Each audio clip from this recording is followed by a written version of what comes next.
ऋषि मुनियों की पावन धरती, देश धर्म का नाता है। कहते सारे लोग यही हैं, गो हमारी माता है। जाग उठो ओ भारतवासी, जाग उठो ओ भारतवासी, गो पर छुरियां चलती हैं। बंद करो गो माँ की हत्या, सारी जनता कहती है। बंद करो गो माँ की हत्या, सारी जनता कहती है।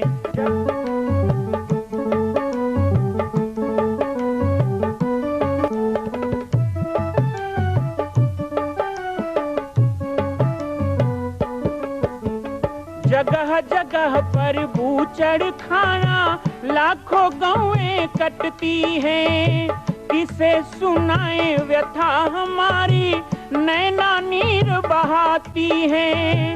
रक्षा करना गौ माता की, रक्षा करना गौ माता की, गीता ज्ञान सिखाती है। बंद करो गो माँ की हत्या, सारी जनता कहती है। बंद करो गो माँ की हत्या, सारी जनता कहती है। ओम श्री सुरभ्यै नमः। जय सिया राम, जय गो माता, जय गोपाल।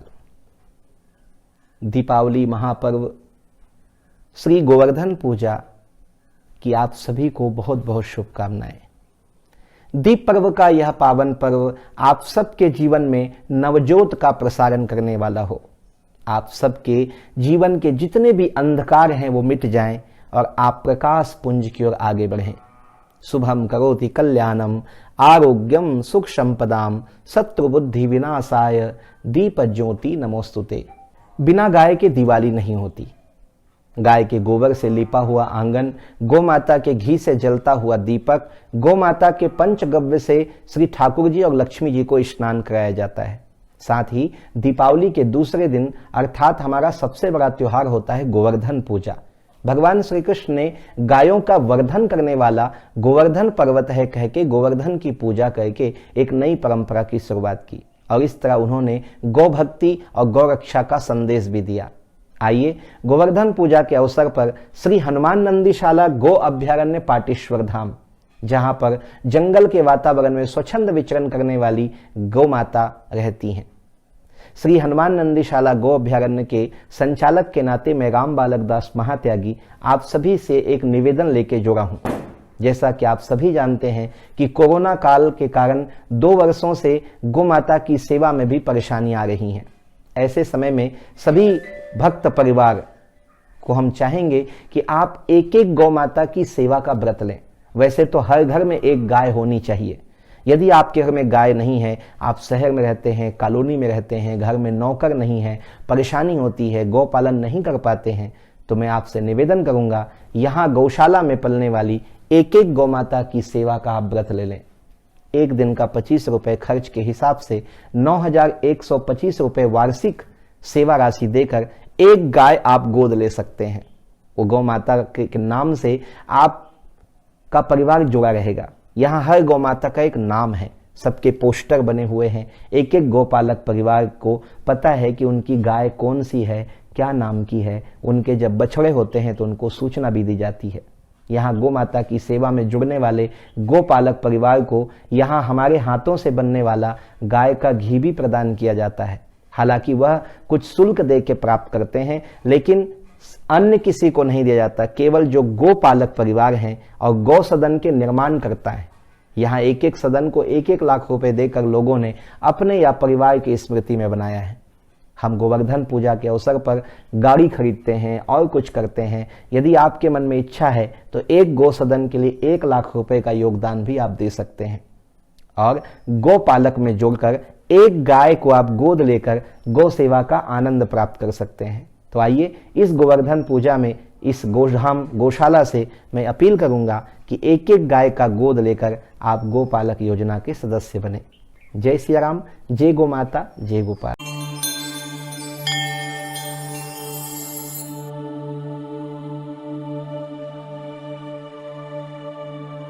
जय सिया राम, जय गो माता, जय गोपाल। स्वागत है आप सभी का बाबा जी की पाती के इस विशेष दीपावली विशेषांक में। दीप पर्व दीपावली के इस 5 दिवसीय उत्सव में हम सभी आपके साथ हैं। प्रथम दिवस हम धनतेरस के रूप में मनाते हैं। धनतेरस को कथा आती है कि जब समुद्र मंथन में धन्वंतरी का जन्म हुआ, जिन्होंने हाथों में अमृत कलश उठाया हुआ था।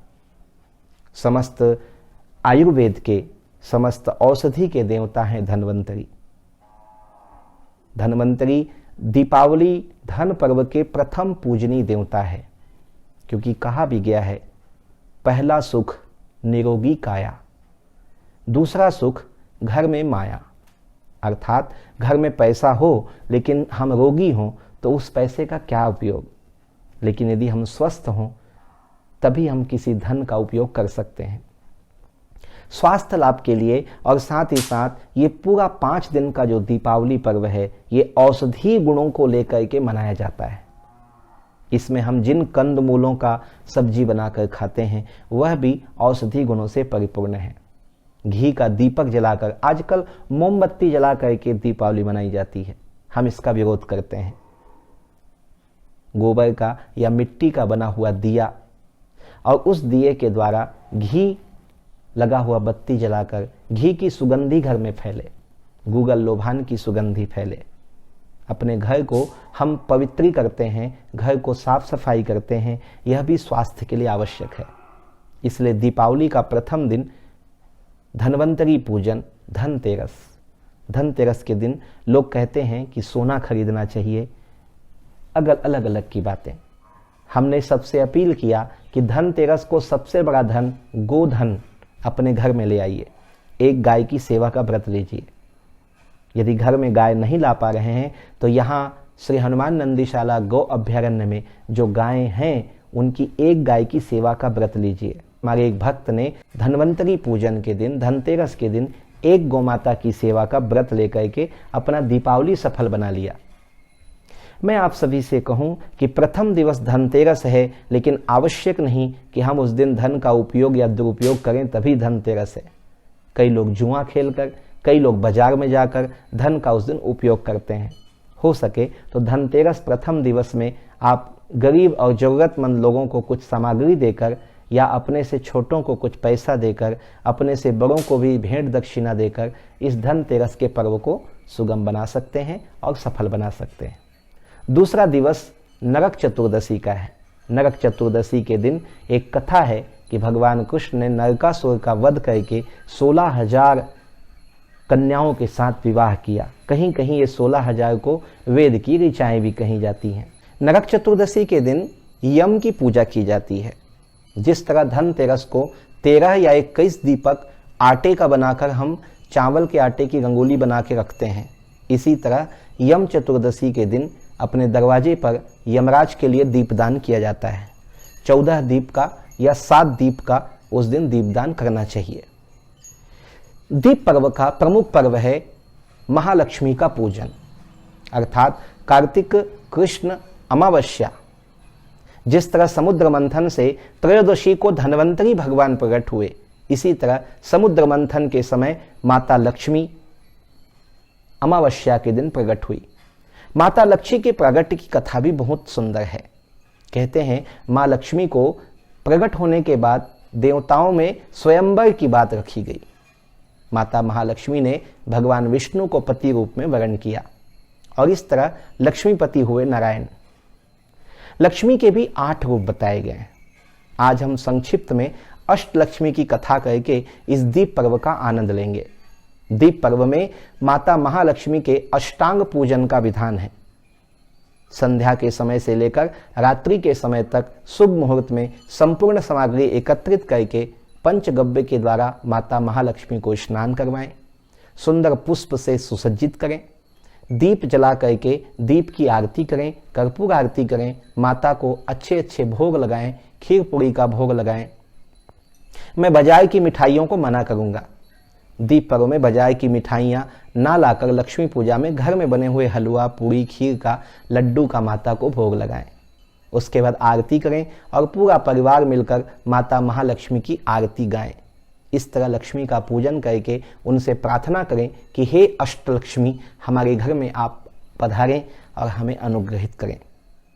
माता महालक्ष्मी के 8 रूपों में सबसे पहला धन लक्ष्मी।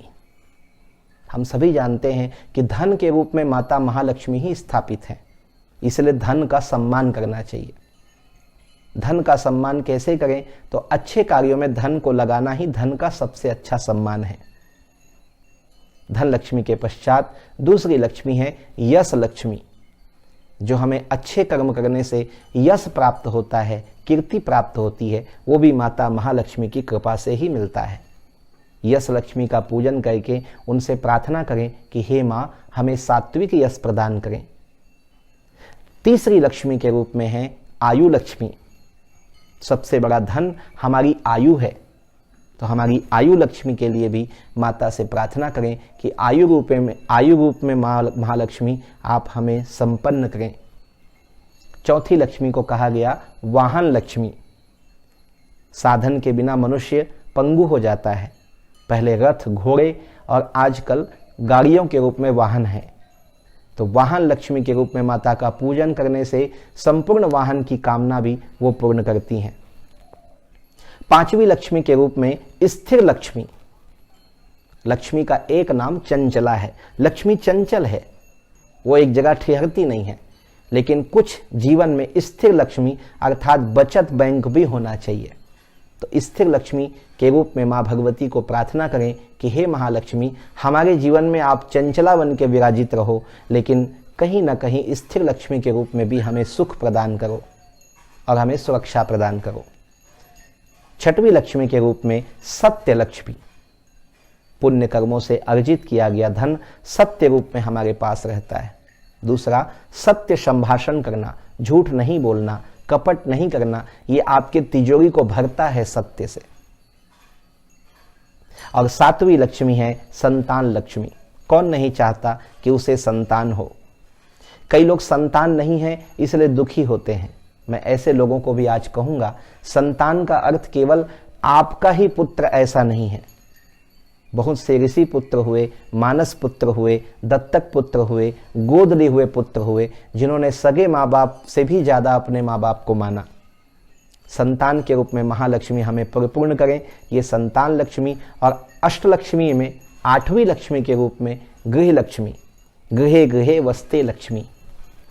गृह लक्ष्मी भी 2 प्रकार की है। एक तो अर्धांगिनी अर्थात गृहस्थ अपने पत्नी को लक्ष्मी मानकर उसे सम्मान दे, और दूसरा घर को ही लक्ष्मी माने, घर का सम्मान करें, घर का पूजा पाठ करके, घर की साफ सफाई करके, और घर में गलत कर्म ना करें, इसे लक्ष्मी ही मानकर उसका सम्मान करें।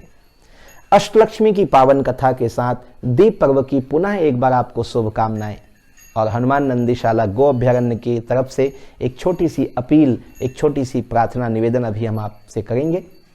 आज की बाबा जी की पाती से विदा चाहूंगा। शुभ दीपावली। जय सिया राम, जय गो माता, जय गोपाल। मां कौशल्या की पावन जन्मभूमि छत्तीसगढ़ प्रांत में बालोद जिला में स्थित है श्री सर्वसिद्ध शक्तिपीठ जामड़ी पाटेश्वर धाम। परम पूज्य सद्गुरुदेव राजयोगी बाबा जी की तपस्थली श्री पाटेश्वर धाम और विश्व के अद्वितीय मां कौशल्या जन्मभूमि मंदिर निर्माण का दर्शन करने और इसी प्रकार समसामयिक विषयों पर अपना ज्ञान वर्धन करने के लिए और 10,000 गायों के लिए बनने वाले श्री हनुमान नंदीशाला गो अभ्यारण्य का समाचार प्राप्त करने के लिए आप सभी देखते रहें YouTube चैनल पर राम बालक दास, और हमारे चैनल को आप सभी सब्सक्राइब करें, घंटी का बटन दबाएं ताकि आप सूचनाओं से जुड़े रह सकें। जय श्री राम, जय गो माता, जय गोपाल।